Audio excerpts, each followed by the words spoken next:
So what if I tell you, Europe की एक country है जो आपको 12 मंथ्स नहीं 14 मंथ्स की सैलरी ऑफर कर रही है with some bonus and also with some best work life balance. अब ये कंट्री कौन सी है? Watch this video till the end. Welcome back to our channel Videsh Wala. आज के इस वीडियो में हम डिटेल में डिस्कस करेंगे how to find a good jobs in Austria, what are the salaries in taxation, step by step process and how to apply for work visa. So let's get into the video.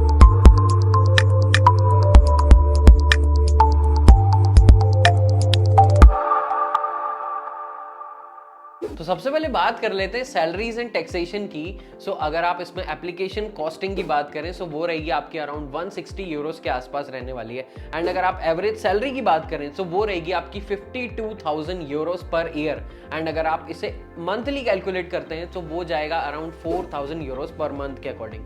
अब ये जो salary मैंने आपको बताई है ये आपकी gross salary रहेगी। अगर आप इसे नेट सैलरी देखें, अगर आप इसका नेट सैलरी आप जानना चाह रहे हैं तो ये रहेगा अराउंड 35,000 पर ईयर। एंड इसे अगर आप मंथली कैलकुलेट करते हैं तो वो जाएगा अराउंड 3,000 यूरोस पर मंथ के अकॉर्डिंग। अगर टैक्सेशन की बात करें तो वो रहेगा अराउंड 20% टू 30% के अराउंड रहेगा। बट अगर आपकी सैलरी 12,000 यूरोस या उससे कम होती है तो आपको किसी भी टाइप का टैक्स पे करने की जरूरत नहीं पड़ेगी। बट अगर इससे ज्यादा होती है तो आपको प्रोग्रेसिव टैक्स लगेगा which is based on your salary growth. और वो कितना रहेगा? वो रहेगा अराउंड 20% टू 30%। अब ये कुछ प्रोफेशंस हैं जिनकी सैलरी से कितनी ऑफर करते हैं एंड इनमें कितना टैक्सेशन है वो आप एक एस्टिमेट लगा सकते हैं। अब ये जो कंट्री है ये बहुत अनहर्ड कंट्री है बट ये अपॉर्चुनिटीज बहुत सारी ऑफर कर रही है। सो आप ये अच्छे से सोच सकते हैं। सो नेक्स्ट अब बात कर लेते हैं टाइप्स ऑफ वर्क परमिट का। सो इसमें जो सबसे इंपॉर्टेंट वर्क परमिट का टाइप होता है वो होता है रेड व्हाइट रेड कार्ड। अब इसमें 3 कैटेगरीज होती हैं। फर्स्ट है रिस्ट्रिक्टेड वर्क परमिट, ये 1 साल का होता है। स्टैंडर्ड वर्क परमिट ये 2 इयर्स का होता है। एंड अनरिस्ट्रिक्टेड वर्क परमिट ये 5 इयर्स का होता है।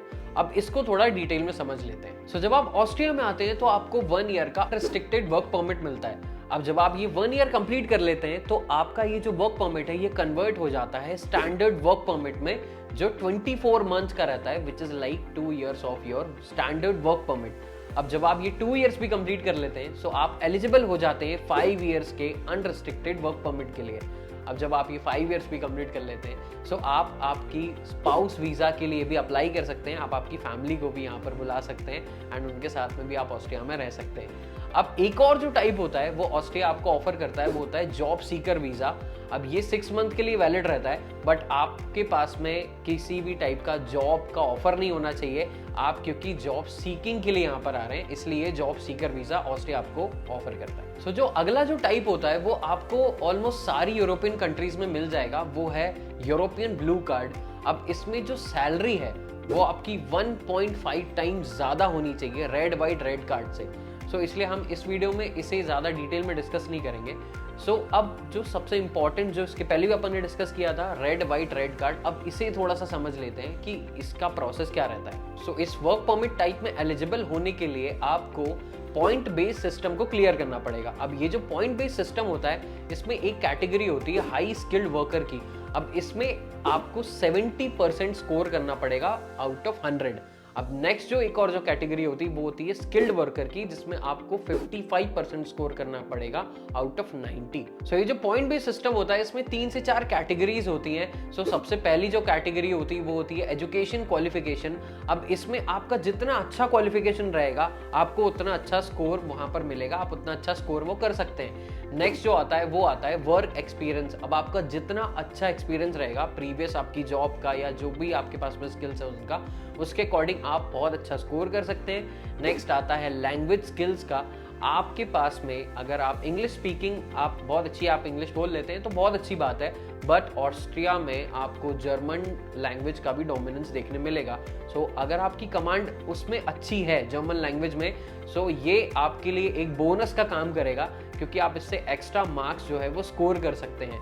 एंड नेक्स्ट जो लास्ट जो क्राइटेरिया आता है वो आता है एज क्राइटेरिया। अब इसमें आप जितने यंग रहेंगे उतना अच्छा आप स्कोर कर सकते हैं, उतने अच्छी चांसेस हैं कि आपको अच्छी जॉब मिल सकती है।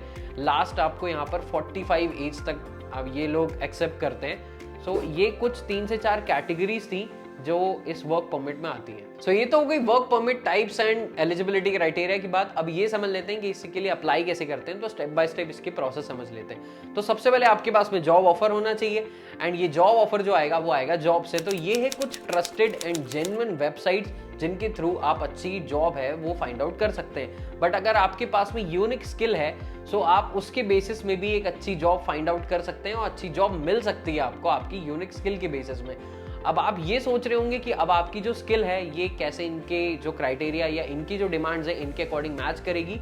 तो हर साल ऑस्ट्रिया या फिर अलग अलग और भी जो यूरोपियन कंट्रीज हैं, ये अपने जो ऑफिशियल गवर्नमेंट के जो पोर्टल वेबसाइट्स होती हैं इनमें ये जो मोस्ट डिमांडिंग स्किल्स होती हैं वो पोस्ट करते हैं। आपकी स्क्रीन के ऊपर वो सारी डिमांडिंग पोस्ट जितनी भी हैं, जितनी भी स्किल्स हैं, वो आपकी स्क्रीन के ऊपर आ गई होंगी। इसके थ्रू आप फाइंड आउट कर सकते हैं कि आपकी जो स्किल है वो इनकी डिमांड के अकॉर्डिंग किससे मैच कर रही है। सो जब आपके पास में आपका जॉब ऑफर आ जाएगा, उसके बाद आपको आपके वर्क परमिट के लिए अप्लाई करना है, which is red white red card at Austrian public employment services, that is AMS। अब यहाँ से जब आप आपका एप्लीकेशन फॉर्म सबमिट कर देंगे एंड यहाँ से जब आपको अप्रूवल आ जाएगा, देन आप आपकी होम कंट्री में जाके आपके जो वीज़ा हैं एंड VFS के थ्रू आप आपके वर्क वीज़ा के लिए एंड वर्क परमिट के लिए आप अप्लाई करेंगे। अब इसके लिए जो रिक्वायर्ड डॉक्यूमेंट्स हैं वो आपकी स्क्रीन के ऊपर आ गए होंगे, बट ये थे वर्क वीज़ा के डॉक्यूमेंट। बट अगर आप ये पूछना चाह रहे हैं कि वर्क परमिट के क्या क्या डॉक्यूमेंट्स हैं, तो वो ये हैं आपकी स्क्रीन के ऊपर जो वर्क परमिट के लिए रिक्वायर्ड डॉक्यूमेंट्स आपके लिए रहेंगे। सो ये सारे डॉक्यूमेंट्स आपको लेके जाना है आपके अपॉइंटमेंट ऑफिस। इंडिया में बेसिकली सारा जितना भी जो प्रोसेस होता है वो VFS के थ्रू ही होता है। तो ये सारे आप डॉक्यूमेंट सबमिट करेंगे, आपका बायोमेट्रिक्स का प्रोसेस कंप्लीट करेंगे, देन आपका 15 वर्किंग डेज में आपको आपका वीज़ा मिल जाएगा। अब इसका जो फीस है वो रहेगा अराउंड 150 यूरोज, एंड अगर इसका आप वीज़ा सक्सेस रेशियो देखें ऑस्ट्रिया का तो वो बहुत ज़्यादा अच्छा है, तो आपका वीज़ा मिल सकता है। तो इसके लिए आपको चिंता करने की ज़रूरत नहीं है। तो ये था सारा complete detailed video Austria work permit पर। अब हमने इसमें सारा डिटेल में बात कर लिया, क्या क्या प्रोसेस रहेगा, स्टेप बाय स्टेप प्रोसेस क्या रहेगा, सैलरी टैक्सेशन क्या रहने वाले हैं, वर्क वीज़ा से रिलेटेड क्या क्या रिक्वायरमेंट्स रहेंगी, सारी हमने डिस्कस कर लिया। सो आज की इस वीडियो में फिलहाल इतना ही। अगर आप विदेश से रिलेटेड और इन्फॉर्मेशन जानना चाहते हैं और विदेश को और ज़्यादा समझना चाहते हैं, तो आप हमारे इस चैनल को ज़रूर सब्सक्राइब कीजिएगा, एंड आप हमारे इंस्टाग्राम चैनल को भी जाके ज़रूर विजिट करना। एंड हाँ, थैंक्स फॉर वॉचिंग।